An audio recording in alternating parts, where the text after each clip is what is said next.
प्रतियोगी विद्यार्थियों, एक बार फिर से आपका स्वागत है आपके अपने YouTube चैनल प्रारंभ क्लासेज में। विषय की बात करें तो हम पढ़ रहे हैं इतिहास, और इतिहास के तहत हम पढ़ रहे हैं प्राचीन भारत, और प्राचीन भारत में हम पढ़ रहे हैं मौर्य वंश।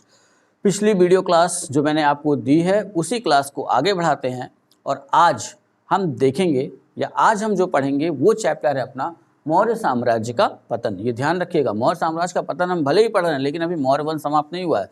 अभी हम मौर्य वंश की संस्कृति भी पढ़ेंगे, ठीक है। वो थोड़ा सा चैप्टर बड़ा है मौर्य वंश की संस्कृति, इसलिए 2 या 3 वीडियो क्लास में उसको हम लोग पूरा करेंगे। लेकिन आज हम देखेंगे मौर्य साम्राज्य का पतन। अब अशोक के शासनकाल से थोड़ा सा आगे चलते हैं, तो अशोक का जब आखिरी समय आया, ठीक है, यानी अशोक का अंत जब निकट आया, तो अशोकावदान जो बौद्ध ग्रंथ है उससे ये पता चलता है कि उसका आखिरी समय काफ़ी कष्टकर था। जितना उसका प्रारंभिक समय गौरवशाली था, गौरवपूर्ण था, उतना ही उसका आखिरी समय काफ़ी कष्टमय बीता। कष्टमय क्यों बीता? तो कष्टमय इसलिए बीता कि दिव्यावदान के अनुसार अगर हम देखें तो ये ध्यान रखिएगा कि अशोकावदान जो है वो दिव्यावदान का ही एक भाग है, ठीक है। अगर दिव्यावदान के अनुसार देखें तो वहाँ हमें ये चर्चा मिलती है कि अशोक बौद्ध धर्म से काफ़ी प्रभावित था, और आखिरी समय आते आते वो अत्यधिक दानशील हो गया था। अपनी सारी संपत्ति को और राज्य की संपत्ति को दान दे देना चाहता था। इसी संदर्भ में ये ध्यान रखना है कि उसके पुत्र और जो अमात्य थे वो इस बात से काफ़ी चिंतित थे कि अगर इसने सारा कुछ दान दे दिया तो फिर आगे क्या होगा, ठीक है। तो उसी में एक इंसिडेंस मिलता है या एक घटनाक्रम ये है कि अशोक कुक्कुटाराम विहार को दान देना चाहता था, लेकिन अमात्यों ने ऐसा उसे करने नहीं दिया। तो इससे इस बात का पता चलता है कि जितना गौरवशाली शासन उसका उस समय था, जब उसने शासन सत्ता मौर्य वंश की अपने हाथ में ली थी, आगे चल के जब वो अपने मृत्यु के निकट आया तो वो गौरवशाली पूर्ण शासन उसका लगभग समाप्त हो गया था, ठीक है। अब अशोक की मृत्यु के संदर्भ में कोई ठीक पता नहीं है, लेकिन कुछ इतिहासकार ऐसा मानते हैं कि तक्षशिला में ही उसकी मृत्यु हुई, लेकिन ऐसा ठीक कह पाना संभव नहीं है, और मृत्यु कैसे हुई ये भी बता पाना संभव नहीं है। अब अगला प्रश्न ये उठता है कि अशोक के बाद मौर्य वंश का शासक कौन बना? तो इस संदर्भ में काफ़ी मतभेद है, ठीक है। काफ़ी मतभेद का मतलब कि अगर हम देखें तो 137 वर्ष का मौर्य साम्राज्य अशोक की मृत्यु के 50 वर्ष के भीतर ही नष्ट हो गया। यानी अशोक के बाद जो भी शासक बने वो इस साम्राज्य को सहेज के रख नहीं पाए, और 50 साल होते होते अशोक की मृत्यु के बाद मौर्य साम्राज्य पूरी तरह नष्ट हो गया, ठीक है। अब यहाँ ध्यान रखिए कि मौर्य वंश में कुल 10 शासक हुए, कुछ लेखों के अनुसार 9। अगर हम बौद्ध ग्रंथ, जैन ग्रंथ और ब्राह्मण ग्रंथों का अध्ययन करें तो उस संदर्भ में ये निष्कर्ष निकल के आता है, और अभिलेखों के अनुसार कि मौर्य वंश में कुल 10 शासक हुए, लेकिन कुछ विद्वान ऐसा मानते हैं कि 10 नहीं 9, ठीक है।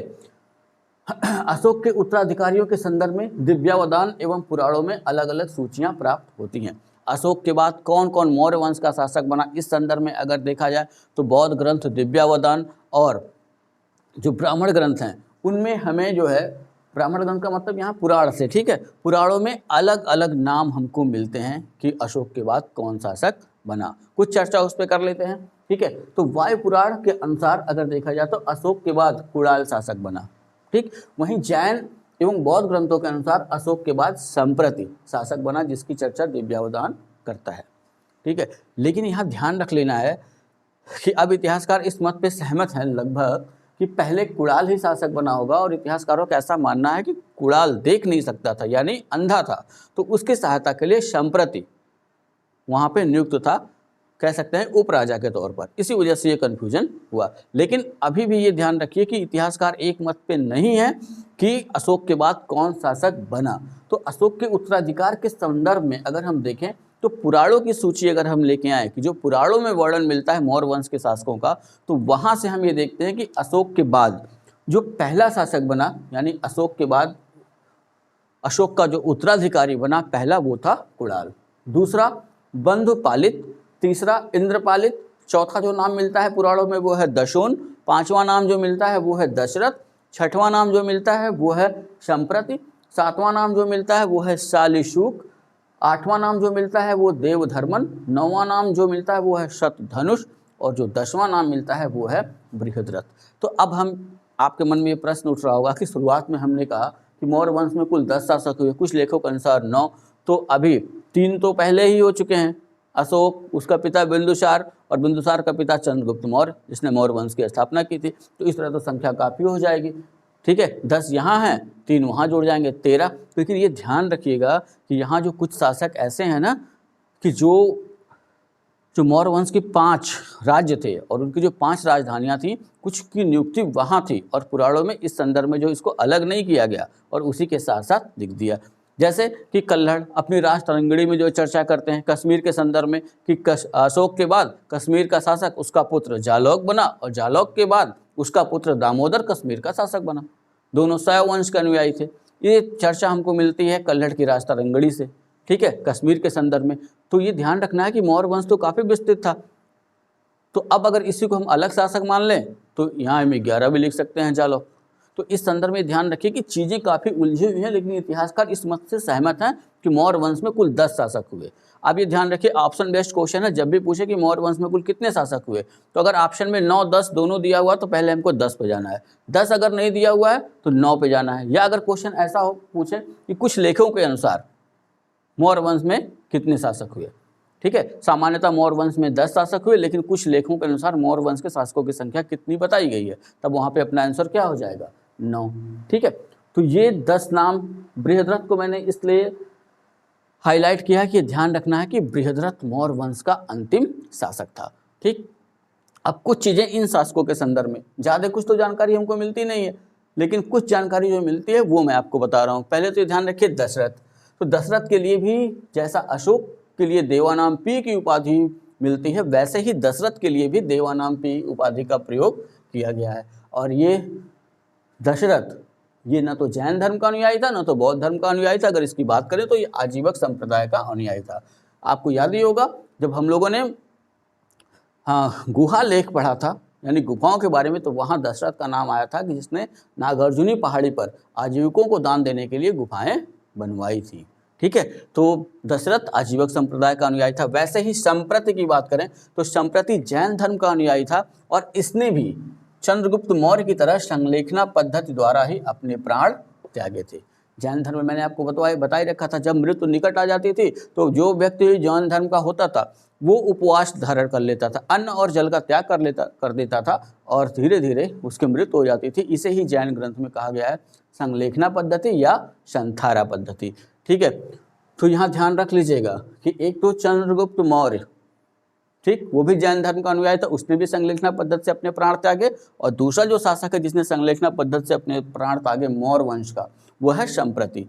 अगला नाम जो है वो है शालीशुक। तो जैसे अशोक ने धम्म विजय का संदेश दिया था, वैसे ही शालीशुक के संदर्भ में ये उल्लेख मिलता है कि इसने भी धम्म विजय के प्रति विशेष ध्यान दिया था, इसलिए इसे भी धम्म विजय करने वाला कहा गया है, ठीक है। अब जो सबसे महत्वपूर्ण नाम है, जहाँ से बार बार क्वेश्चन बनते हैं कि मौर्य वंश का अंतिम शासक कौन, और मौर्य वंश के बाद अगला शासन किसने किया या कौन सा वंश मगध पर आया, तो ये ध्यान रखना है कि बृहद्रथ मौर्य वंश का अंतिम शासक था, पूरी तरह याद होना चाहिए, ठीक है। बृहद्रथ मौर्य वंश का अंतिम शासक था। इसकी हत्या इसके ब्राह्मण सेनापति या अमात्य कह सकते हैं पुष्यमित्र शुंग ने 185-84 ईसा पूर्व में करके एक नवीन वंश शुंग वंश की नींव डाली। तो ये पूरा पॉइंट आपके लिए महत्वपूर्ण है, इसे ध्यान में रखिएगा कि मौर्य वंश का अंतिम शासक था बृहद्रथ, जो बृहद्रथ का ब्राह्मण सेनापति था पुष्यमित्र शुंग, जिसने बृहद्रथ की हत्या करके मौर्य वंश को समाप्त किया और एक नवीन वंश शुंग वंश की नींव डाल दी, ठीक है। अब इतिहासकार मौर्य साम्राज्य के पतन के कई कारण बताते हैं, ठीक। तो मौर्य साम्राज्य के पतन के अगर कारणों पर दृष्टिपात करें तो जो पहला कारण है वो है अयोग्य उत्तराधिकारी। ऐसा इतिहासकारों का मानना है। हाँ, इतिहासकार हैं डी.एन. झा, वो ऐसा कहते हैं कि मौर्य साम्राज्य के पतन के पीछे उसके अयोग्य उत्तराधिकारियों का विशेष योगदान था। अगर उत्तराधिकारी योग्य होते तो इतने बड़े मौर्य साम्राज्य को वो बांधे रहते, ठीक।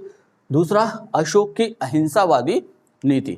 इस संदर्भ में अगर हम देखें तो एस.सी. राय चौधरी, इतिहासकार एस.सी. राय चौधरी, वो अपना मत देते हैं कि अशोक की अहिंसाकारी नीति आगे चल करके मौर्य साम्राज्य के पतन के लिए जिम्मेदार हुई। लेकिन ये ध्यान रखना है कि भले ही अशोक ने अहिंसा की नीति अपना ली थी, ठीक है, लेकिन उसने अपनी सेना कभी भंग नहीं की थी, ठीक है। ब्राह्मणों की प्रतिक्रिया, आगे चल के कुछ इतिहासकारों का मानना है कि अशोक का झुकाव जो है बौद्ध धर्म की तरफ था, और जो बाकी के जो शासक आगे चल के हुए, किसी का जैन धर्म की तरफ, किसी का आजीवक संप्रदाय की तरफ, तो इस वजह से आगे चल के ब्राह्मणों ने एक कड़ी प्रतिक्रिया जो है व्यक्त की, और उसी कड़ी प्रतिक्रिया का नतीजा था कि बृहद्रथ की हत्या उसके ब्राह्मण सेनापति पुष्यमित्र शुंग ने कर दी। ठीक है, अति केंद्रीकृत शासन। ठीक, रोमिला थापर का ऐसा मानना है कि जो प्रशासन था वो अति केंद्रीकृत था। अति केंद्रीकृत का मतलब कि सारी शक्तियां केवल राजा में ही निहित थी। जब तक राजा मजबूत रहा तब तक तो उस साम्राज्य को कुछ नहीं हुआ, लेकिन जैसे ही राजा कमजोर हुआ वैसे ही साम्राज्य छिन्न भिन्न हो गया। ठीक है, वैसे ही अगला जो इसका कारण बताया जाता है पतन का, वो है वित्तीय संकट। ऐसा इसलिए कहा गया, मौर्य साम्राज्य के पतन में वित्तीय संकट को हम इसलिए जोड़ते हैं कि जो बौद्ध धर्म और जैन धर्म के अनुयायी शासक थे, इन्होंने अत्यधिक मात्रा में जो है दान देना शुरू कर दिया, जिससे शासन और प्रशासन पे वित्तीय संकट या वित्तीय बोझ आ गया। और जब वित्तीय बोझ आया तो उसे पूरा करने के लिए इन लोगों ने जनता के ऊपर अनेक कर लगाए, जिससे इन्हें एक दमनकारी शासक के रूप में भी परिभाषित किया गया। ठीक है, तो अगला जो इनके मौर्य साम्राज्य के पतन का कारण है वो है दमनकारी शासन। ठीक, और जो एक और कारण वो बताया जाता है कि उत्तर पश्चिम सीमा की उपेक्षा। ठीक है, तो ऐसा माना जाता है कि उत्तर पश्चिम सीमा, उसमें भारत में जो भी आक्रमण होते थे वो उत्तर पश्चिम दिशा से ही होते थे। इतना बड़ा मौर्य साम्राज्य था। वहीं अगर देखा जाए तो चाइना के शासक जो मौर्य के अशोक के समकालीन थे, उन्होंने चीन की दीवार बना दी, पूरे चाइना को सुरक्षित कर दिया। लेकिन इतना बड़ा साम्राज्य होते हुए भी किसी भी मौर्य सम्राट ने ऐसा नहीं सोचा कि भारत की उत्तर पश्चिम सीमा पर कोई ऐसे ही एक बड़ी दीवार बना दी जाए जिससे कि यूरोप और मध्य एशिया से जो भी आने वाले हैं वो भारत ना आ पाए। ठीक है, तो इसलिए यहाँ पे कहा गया उत्तर पश्चिम सीमा की उपेक्षा। और तो ये कुछ कारण थे मौर्य साम्राज्य के पतन के संदर्भ में। अभी ये ध्यान रखिएगा कि एक दूसरी परीक्षाओं के संदर्भ में इतना ध्यान में अगर है तो काम चल जाएगा। हाँ, और आरओ ऐसी परीक्षाओं से भी पूरा काम चल जाएगा, इससे बाहर क्वेश्चन नहीं आने वाला है। ठीक, सबसे लास्ट पॉइंट ये ध्यान रखिएगा कि इनकी आर्थिक स्थिति खराब इतनी हो गई जिसकी चर्चा पतंजलि करते हैं। तो पतंजलि अपने महाभाष्य, पतंजलि की पुस्तक है महाभाष्य, तो पतंजलि अपने महाभाष्य में लिखते हैं, या इनके महाभाष्य से पता चलता है कि परवर्ती मौर्य शासक देवताओं की प्रतिमाएं बनाकर बेचते थे एवं गणिकाओं से भी कर वसूलते थे। तो कुल मिलाकर पतंजलि का ये कहना था कि आर्थिक स्थिति इतनी खराब हो गई थी कि शासक को भी अपना खर्चा चलाने के लिए कुछ न कुछ काम करना पड़ रहा था। ये लास्ट पॉइंट यहाँ से क्वेश्चन पूछता है कि इनमें से किस पुस्तक से ये पता चलता है कि परवर्ती मौर्य शासक देवताओं की मूर्तियां बना के बेचते थे या गणिकाओं से कर वसूलते थे। ठीक है, तो ये ध्यान में रखिएगा, वो है पतंजलि का महाभाष्य। तो आज का ये टॉपिक रहा अपना मौर्य साम्राज्य का पतन। तो अब अगला टॉपिक जो इसमें अपना है वो है मौर्य साम्राज्य की संस्कृति। अब ये ध्यान रख लेना है कि मौर्य साम्राज्य पहला केंद्रीकृत साम्राज्य था। ठीक है, तो मौर्य साम्राज्य की संस्कृति हमें थोड़े अच्छे से इसलिए देखनी होगी कि आगे जितने भी साम्राज्य आएंगे उनकी तुलना हम मौर्य साम्राज्य की संस्कृति से ही करते जाएंगे। काफ़ी विशाल साम्राज्य था, इसलिए इसकी संस्कृति भी काफ़ी बड़ी थी। तो उम्मीद करूंगा कि 3-4 वीडियो में ये पूरा हो जाए, लेकिन आप लोग वीडियो को पूरा देखा करिए, वीडियो क्लास को, और यकीन मानिए इतना देखने के बाद फिर ना तो कुछ पढ़ने की आवश्यकता पड़ेगी, ना ही फिर और कुछ देखने की आवश्यकता पड़ेगी, और क्वेश्चन भी इससे बाहर नहीं बनेंगे। ठीक है, तो वीडियो अगर अच्छी लगा करे तो वीडियो पे लाइक किया करिए, कमेंट किया कीजिए, और वीडियो को शेयर भी कर दिया कीजिए। अभी तक चैनल को जिन्होंने सब्सक्राइब नहीं किया है वो चैनल को सब्सक्राइब भी कर लें, साथ ही साथ अन्य लोगों को भी अपने चैनल के साथ जोड़ें। तो चलिए इतना तैयार करिए, मिलते हैं नेक्स्ट वीडियो में, तब तक के लिए जय हिंद।